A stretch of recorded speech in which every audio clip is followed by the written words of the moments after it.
We're still exploring Lower Silesia, the southwestern border province of Poland, to see some of the unique culture and legacy of the Polish people. We promise we'll take you to an extraordinary underground journey later. Don't go away!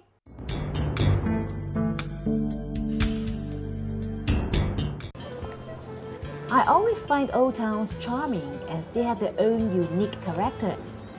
Most of the buildings you see here were reconstructed after the Second World War. Now they look exactly as they did in the 17th century. Hundreds of years ago, just next to the market square, this used to be the salt market. Now it has become the flower market, opened for 24 hours. Can you imagine what the place is like here on Valentine's Day? Trinkets, plates, lamps and other decorative items. There are also dolls, soft toys and other quaint little things that are perfect souvenirs to take home. I really like this glass with stylish metal engraving, but it's too delicate. I have to let it go.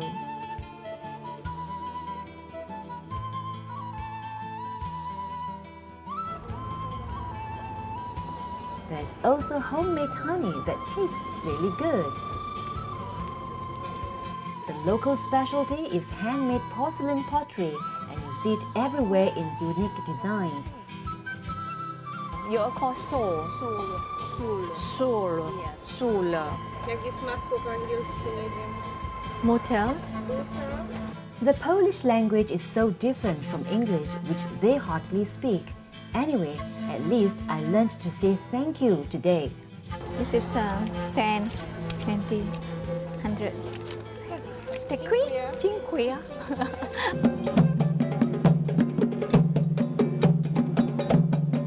This is the city's historical, social and cultural center, always full of people who meet to talk, dine or dance.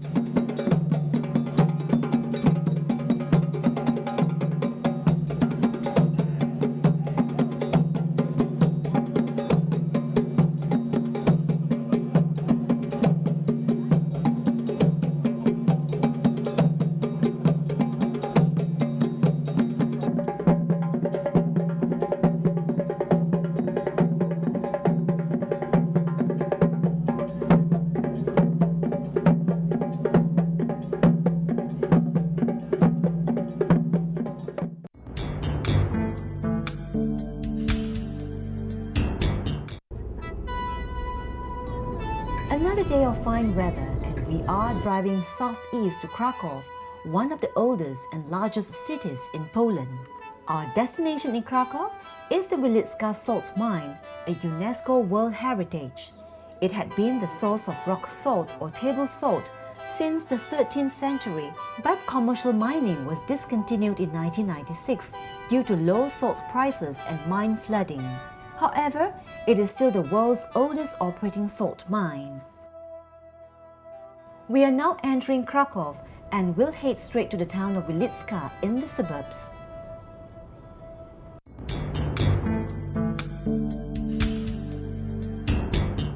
Finally, we reached the underground journey. Can't wait to see it. It's a sunny day in Wieliczka and the town is just starting to get busy. There is an interesting mix of old and new architecture here and things seem pretty normal. But we are anticipating something out of the ordinary here today. Well, have you ever heard of a salt mine? This is a first for us. And now we are 64 meters under the ground. This is the first level of this mine. This mine consists of 9 levels, so the lowest point here is situated 327 meters under the ground. Of course, you don't worry, please, because we won't go to the bottom. The end of our tour will be 135 meters under the ground at the level 3, and from the level 3 up, you will go by the lift, but we came down by 380 steps. Now we can really see the salt remains in the caves of the walls. The miners quarried salt, constructed drawing machines and harnessed horses to transport yielded salt. Huge blocks of salt were hollowed from inside, leaving a layer of intact rock salt. The works on one such block often lasted for several generations of miners. And now we are under 64 meters. 64 meters, yeah, 64 meters. This is very old corridor. Salt ceased to be mined from this corridor, you see, in 1666. Wow. Yeah, this is very old corridor. Yeah, so you see that the lifting gear was operated by the 8 horses. Hard to believe all these meticulous processes and equipment were engineered for the mining of common salts?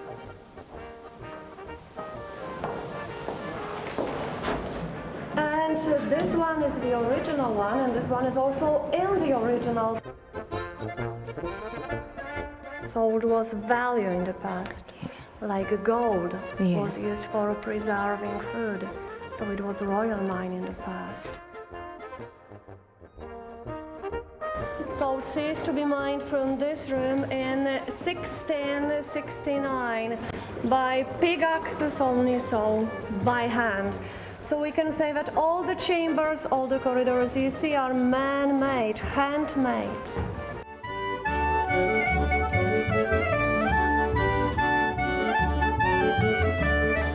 Only from the underground water which is here naturally down in the mine. And still we do this only to prevent this mine from being flooded. About 400 liters of water still penetrates this mine in 1 minute. Now we are walking along a corridor to another area where another surprise is waiting for us. Who would imagine such a beautiful room existing in the mine side by side with the caves? After the long walk in the caves, this is a marvelous place to rest and take more pictures. Because the work was dangerous and many miners were killed or injured, chapels were constructed underground and services were held daily. As inflammable items are prohibited, miners started to carve rock salt structures, and this developed into a tradition and produced beautiful works. There are a number of chapels on the tourist route in the mine with beautifully carved figures. We are walking on a salt tiles. We were carved in the rock salt. And all the statues, all the reliefs you see in this chapel, this is salt as well. And you see here the story from the New Testament in the chronological order. The Wieliczka mine has 9 working floors, starting from 64 meters underground to a depth of 327 meters below. This time you see here sculptures. So let's have a look at the wood structure in this room. It's very spectacular. And this one was built in 1901, so you see that the carpenter supported this chamber in a very artistic way. Soft wood, for example, pine tree, because it's flexible, yeah. Now we are going into the underground restaurant, which is situated 125 meters under the ground. The mine is sectionalized by chambers, and the underground restaurant is in the Broderick chamber. The food served here is basically Polish, and most of the items on the menu are meat dishes.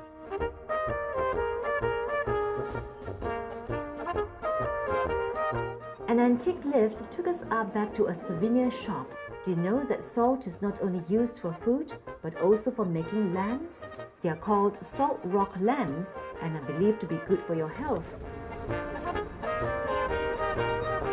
We have to get going as we plan to start driving for the city of Krakow before night falls. Some of the money transfer service provider has their own local agent to help travelers to collect money. We shall moving on to the capital city of Krakow.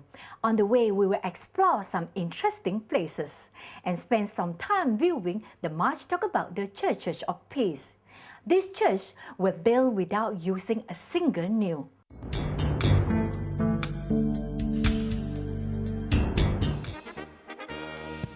We spotted what looked like an encampment in the distance and decided to check this out.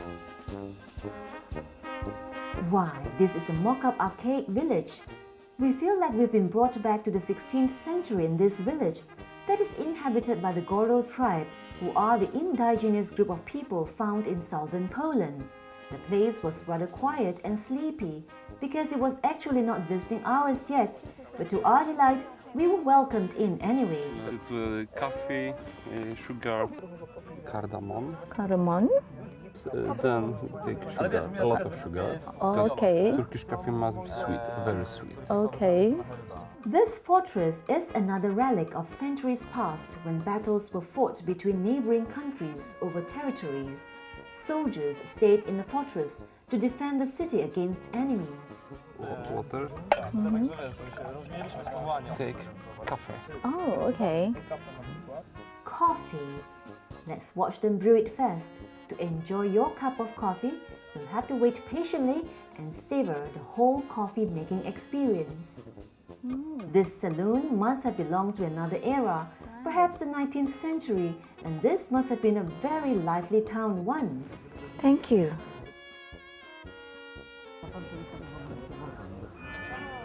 After a cup of coffee, we were told that a horse racing event was about to start nearby, so we said our goodbyes and headed for the venue. Just a 10-minute walk away and hey, presto! We are transported to another period in time. To my surprise, the place was full of children tagging after the parents or playing around. We come to know that here horse racing is appreciated both as a sport and for gaming. Watching the races is a regular social activity. Once the race started, the crowd broke into a deafening cheer. The horses were running at a fantastic pace. The excitement rose to a fever pitch. No wonder horse racing is said to be one of the most exciting events to watch. What is definitely unique here is that after the race, the horses are brought out for people to get a closer look at them.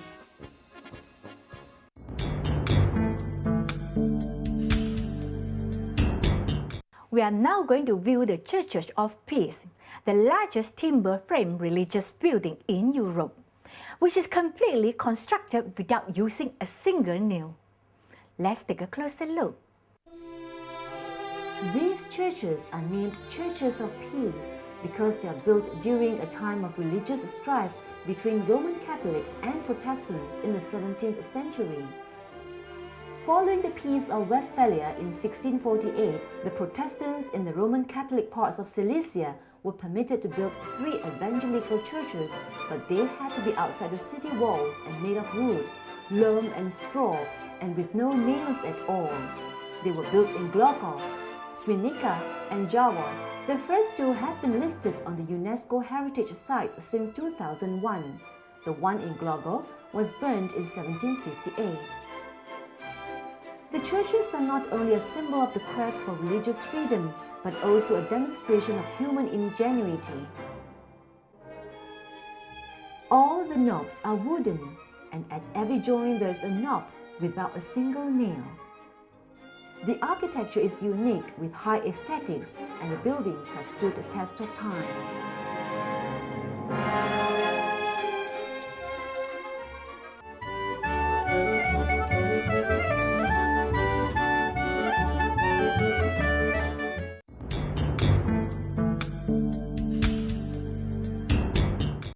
After the quiet moments, we return to the bustling city, Krakow. There is something alluring about the character of the whole place. Follow me and find out what draws so many tourists here. Krakow was for centuries the Polish capital throughout the reign of the monarchs. It has survived several changes of regimes and is today the capital of Little Poland, a province created in 1998. Krakow had a long history of ups and downs throughout the years of territorial wars and political turbulence. Today, it is a prime tourist attraction, and the old town remains its vibrant hub with numerous landmarks, museums, art galleries, music venues, theaters, university colleges, besides boutiques, cafes, and restaurants.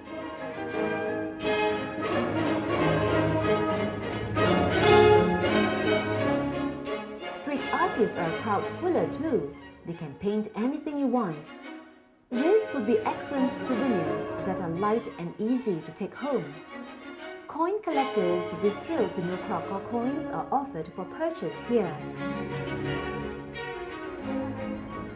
I can hear beautiful music somewhere nearby. Who would believe it is coming from some ordinary looking set of glasses that a guy is tapping and stroking with his bare hands?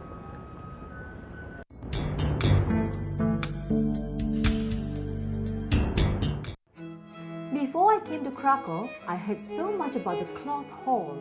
Beautiful architecture, isn't it? Well, those who love shopping would find this place a haven. Long before the world heard of shopping mall, the locals here have been doing their shopping at the Cloth Hall since 700 years ago.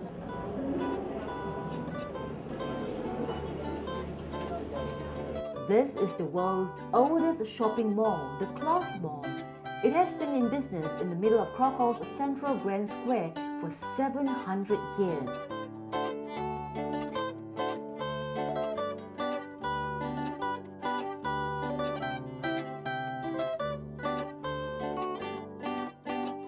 Are those the rare emeralds? Yes, they come from from the trunk of a tree. So the jasper is coming out from the trunk of a tree. If you cut a tree, it's going to be hardened. That's why it is very important and very valuable piece of amber when it's big, because it's very hard to find such a big piece of an amber. We also have so-called green amber because it has green color.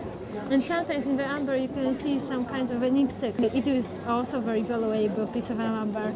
With the insect. It started with a textile trade on rows of streets and expanded with more and more refurbishments over the years. This is an ideal one-stop center to shop for your personal things and to buy souvenirs.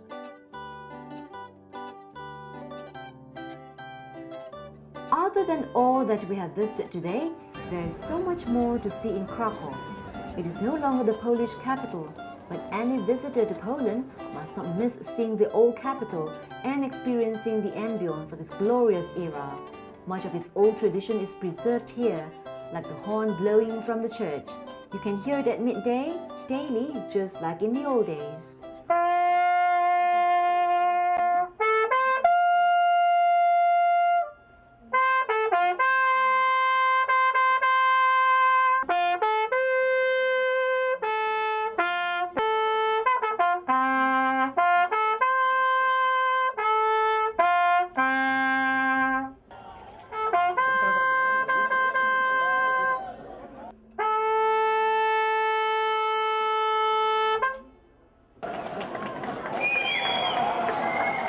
Now we're going to take you to another famous site to see something of great significance to Poland in the olden days.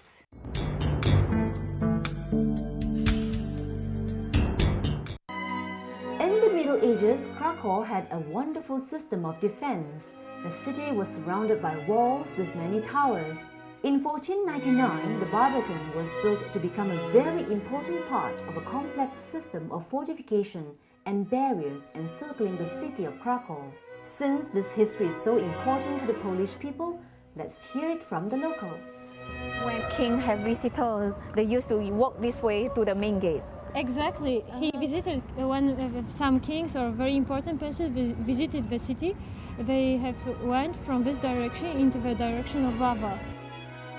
So them days it's not easy, to enter to this gate. Yes, but you are very lucky, and right now you can go into this Krakow. Thank you to you.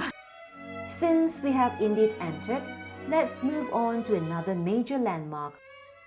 There were many gates to the city, and the Florenska Gate was reserved for the kings. Into the city, then they went through this gate, and this is so-called St. Florian's Gate, because you can see in this gate the figure of a St. Florian. That is the symbol. Yes, right. This is. And you can see that the St. Florian is pouring the water on the city that is burning. According to the Christian religion, St. Florian is defending the city from the fires, and that's why you can see such a scene in this plaque. What is left of the place now? Everything will be revealed in our next episode. Before I end my show, I would like to invite you, do join me next week to explore something we seldom see on TV, the German death camp. Question 1. The oldest shopping mall cloth hall is located at which city? A. Krakow, B. Warsaw, C. Wroclaw. Question 2. Wieliczka Salt Mine has been the source of rock and table salt since the A. 9th century, B. 13th century, C. 16th century. To end the contest, key in MTS space followed by the answer and send your SMS to 32776. For example, if your answer is A, key in MTS space A and send your answer to 32776.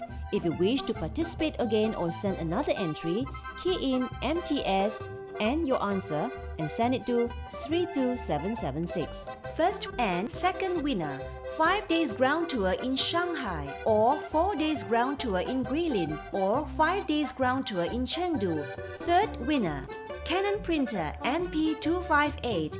Fourth winner, exclusive jewelry from Poland by Embassy of the Republic of Poland, Malaysia, and free 1-year subscription of Leisure Travel magazine. The correct answer for last week's episode are: Question 1.